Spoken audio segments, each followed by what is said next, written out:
Welcome to Central Christian Church's Wandering Conversations. Conversations designed to inspire, inform, and entertain. I'm your host, Stephen Tigner. Today we're talking about spiritual transformation with one of Danbury's most generous, faithful, and powerful leaders, Carrie Amos. Carrie is well known around Danbury as the president of the Jericho Partnership. But as you will hear, her discipline of public service takes several different forms. Our conversation today mainly focuses on her spiritual journey, from experiencing early loss to coming to faith after a long exploration. I hope this conversation will inspire, move, and most importantly, ignite an examination of your own journey. So let's get to our conversation, which I began by asking her to introduce herself. I think my two favorite roles of all of the hats that I wear are that I'm a wife to my husband Ed for 14 years, and that I'm a mom to three really busy yet amazing kids, Grace, Jackson, and Catherine. And so that's where I feel my first calling is to my husband and my kids. But yes, I get to serve at Jericho and Danbury, and as a licensed therapist providing cognitive behavioral therapy and marriage counseling. And while I took the semester off, I am also an adjunct faculty member at Fordham University. So busy, but blessed. Yeah, thank you. Yeah, that's a lot of hats to wear. So one of the, as I mentioned to you before, one of the reasons why we're having this conversation is we as a church are speaking now about spiritual transformation and spiritual growth. And so, and in our small groups, we're talking about spiritual practices. And so I wanted to speak with you a little bit about, with all of the hats that you wear, and you're also your personal faith that I know is very strong. I wanted to get some insight from you and have some, maybe we can learn from you about your journey of faith. So would you mind speaking a little bit about, just talk a little bit about your journey of faith and what your faith means to you, who God is to you, and just how maybe even how your faith is transformed over time. Sure. That's like 4 questions in one. It is. I'm sorry. No. So I guess it's probably good to go back a little to the beginning and know that I am the daughter of 2 parents who are now deceased, but who were grandparent age when I was born.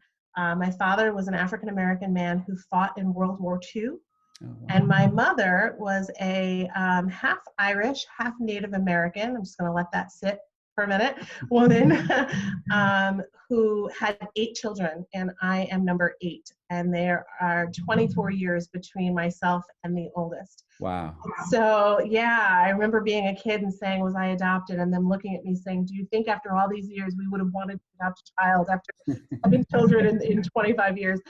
But growing up, I watched my parents who were, different cultures, different races, express their faith very differently. And I remember being very drawn to my father, who grew up in the days of segregation, and who grew up in the days where many African Americans in the South, he was from Tuskegee, Alabama, were not allowed to worship this God in public. And I was just so intrigued by how that could have been his reality, but how yet he clung so tightly to this God.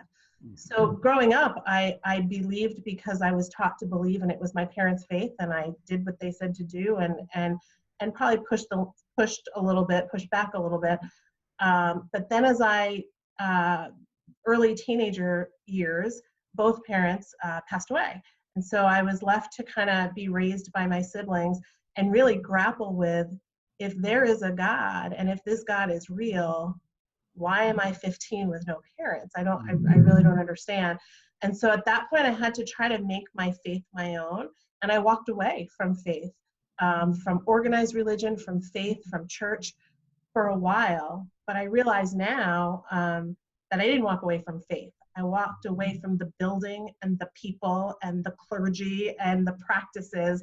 And I walked away to make it my own and to research. And I researched many major world religions. I researched Christianity, which is how I had been brought up. And I came to a place where I had to make a decision. One thing about me and all of the roles I have is I'm never halfway into something. So if I'm gonna do it, it's gotta be worth doing 100%. And so I realized at that point, probably in my early college years, that I'm going to be all in to my Christian faith, and I'm going to be all in despite my friends who were not, despite all of these other obstacles, and I'm going to make it my own. And so then I spent the next 20, 30 years, and I'm still spending that time working it out and understanding what that means to me. Thank you. Yeah, that's kind of my story as well. I'm curious about what it was about the Christian faith that hooked you back, brought you back into the fold.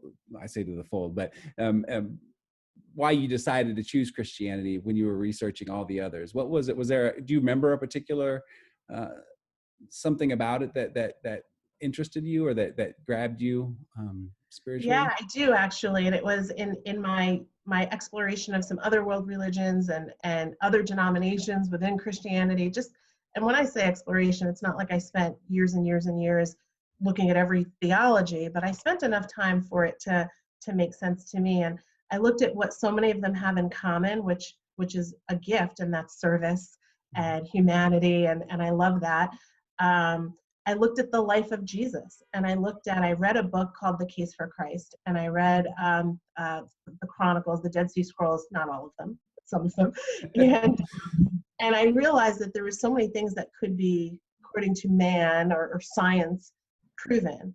And then there is that space that was, can't prove it, and that's the space that I call faith. And it just was this, if you're real, and Jesus, if this is who you are, if you are who you said you are, then I'm going to experience peace. And I'm going to stop questioning in a doubtful way. And my questions are going to be turned into, I want to know you more way. And I remember being in a class on a Saturday morning at Lincoln Center at Fordham University, and it was a social work class, and the content, which had nothing to do with religion or faith, but the words that the professor spoke were exactly the same. Guys, social work is an art and a science. There's so many things. There's evidence-based stuff that we can prove, but when you're with a client, you have to know that client, you have to understand that client, and you've got to meet that client where they are, and you'll know it, and you'll know what strategy to use when it comes your way. And that was faith. You have to have faith that we've taught you well. You're going to take the exam, you're going to pass the exam, and then you've got to kind of feel your way through it. And it was the light bulb moment for me that, yep, it's faith. And I'm going to have faith that this is the real deal. Mm-hmm. And how has, since that initial decision, as you have traveled, just experienced life, are there other touchstones that have helped you to learn more? Are there specific moments that have stuck out as things to help you in even making your faith more clear? Or as you've gotten older, have you been welcoming the unknown more? Well, I don't necessarily welcome the unknown, because I'm a person that likes to know things, right? But I have learned more about who God is to me through tragedy and through disappointment and through discouragement than I have through favor and blessing. And I'm not saying that doesn't happen for other people, but making that decision in college didn't mean that the next 25, 30 years have been smooth sailing. It's been a roller coaster with lots of bumps, lots of disappointment. And probably the biggest moment for me, there have been blessings in there as well, my husband and my children for sure, friends and family. But the biggest moment for me came 7-ish years ago when I was diagnosed with cancer. And it's a disease that I still struggle with today. And the why God questions. And I've come to realize that God wants us to seek him and seek him with all of our hearts. His shoulders are more broad than mine, so he can handle the why questions. It's when we turn our back from God that other things can happen, and that we can maybe go down and make poor choices. But working it out and wrestling through it with God, I've come to know him more. I always tell the story about when my husband and I were dating early on. He studied me like a book. He got to know what I liked, what I didn't like, what my favorite music was, what clubs I wanted, like all that fun stuff, right? And to know me. And that's what the last 20, 30 years have been with me and God, is I'm studying him and I'm still learning more. But it's been through disappointment and heartache that I've learned the most valuable lessons about who God is. Yeah. So I guess, were you able to rely on your previous experience with your parents' death when you were really young? Did you find yourself going back at that point? A lot of that experience coming back to really help you when you were diagnosed, or was it? Yes, 100%. So early on in my diagnosis, and this has only happened to me twice in my life, the cancer episode being the first, when I was, before I knew it was cancer, lying on a CAT scan table. And I had heard of what a CAT scan was before, but didn't know that there were multiple kinds of CAT scans. So there I am lying on a CAT scan table. Nobody knew what was wrong with me. Oh, there was a lot of thunder that just happened. Sorry about that. Knowing that there was something wrong with me, but not knowing what it was. And so imagine this for just a second. My eyes were taped shut with like paper tape. There was like this clothespin thing on my nose. My arms were locked down with an IV running in one, and then a tube in my mouth taped over to shoot gas in as I was rolled through a very narrow CAT scan machine. Now, I didn't think that I had anxiety before that episode, but perhaps I do now. And hearing the technician in the earplug in my ear saying, "Mrs. Amos, be still, Mrs. Amos, be still." And then all of a sudden, and I do not say that I heard the voice of God audibly, but somewhere deep within me, that voice of the tech transitioned to be still and know that I am God. Be still, and that deep sense that there's going to be something wrong, but I got you. Wow. I've got you. I haven't left you before. I didn't leave you when you were a kid and your parents died and you were living in poverty. I'm not going to leave you now. Do you trust me? Be still. And so for me, faith is about stillness and it's about trust. It's not about the noise. It's not about church. It's not about Bible study. It's not about any of that. Those are methods, but it's about be still. And do I trust that he is who he said he is in my life today? So it really provided some closure for me with my parents' death while I began walking through a now 6.5-year journey with cancer. Wow. That's very contemplative. That's a very contemplative influence. And you're describing a journey. Mine too was going away from the faith and finding service. I was brought back into Christianity through service. And recently I've been getting into more of the contemplation, more contemplative thinkers and writers. And one quote I heard was that God protects us from nothing, but sustains us in all things unexplainably. And so what I hear you talking about is God's love sustaining you through these experiences throughout your life, and sustaining you in that. I guess for me, how do you experience practically, other than the knowledge that, okay, God's love will sustain me? Can you feel it? How do you know that God's love is sustaining you? Yeah, that's an excellent question. And I'm still learning how to do that because with all the things that I do, I'm busy. And so that often doesn't leave the space to be. And so how do I feel God's presence or feel God's love most often is when I shut my mouth and I'm quiet long enough to listen. And so that's not even about praying, but just listening. So this season of us all being home and working from home and kids doing online school and all of that, I thought that I would have more space to listen. And in fact, I'm busier just managing everything. But it's when I start to feel that tinge of anxiety or worry or doubt that I realize I have not stopped long enough to sit in his presence. And sit in his presence, what does that mean? Just sit and quiet and reflecting on how good he is, on his promises that I have seen in the past, and on the promises and the hope that I have for the future, despite the situation that we're currently in.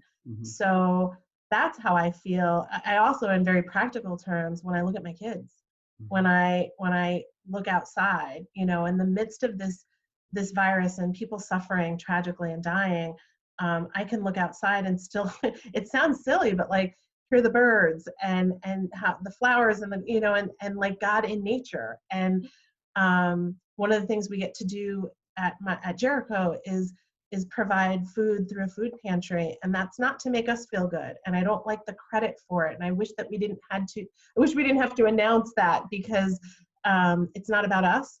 It's about we are still able to serve those who are hungry.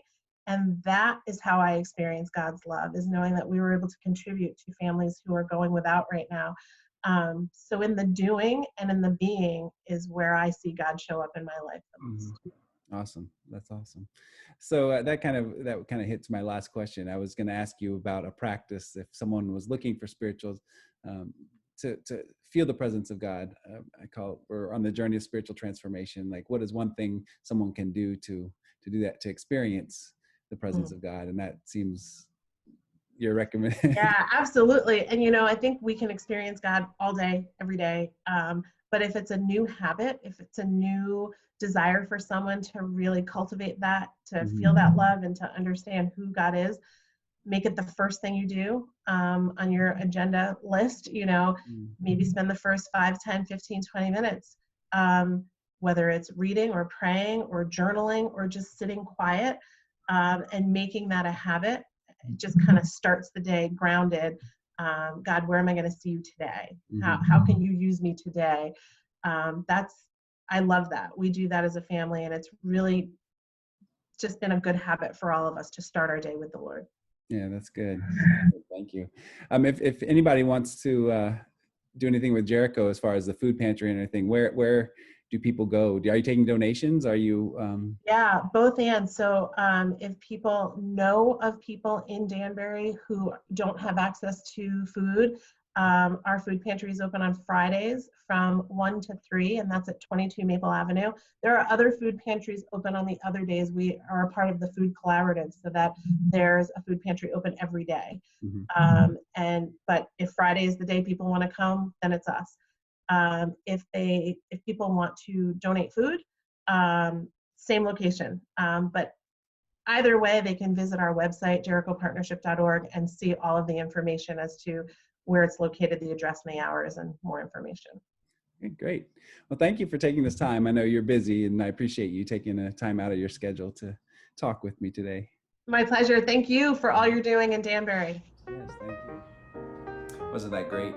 I hope that conversation inspires you to go on a journey of exploration on your own. If you'd like to see other conversations like these, go over to our website, www.centralchristianchurchdanbury.com, where we have our other conversations in this Wandering Conversation series. Thanks for listening today.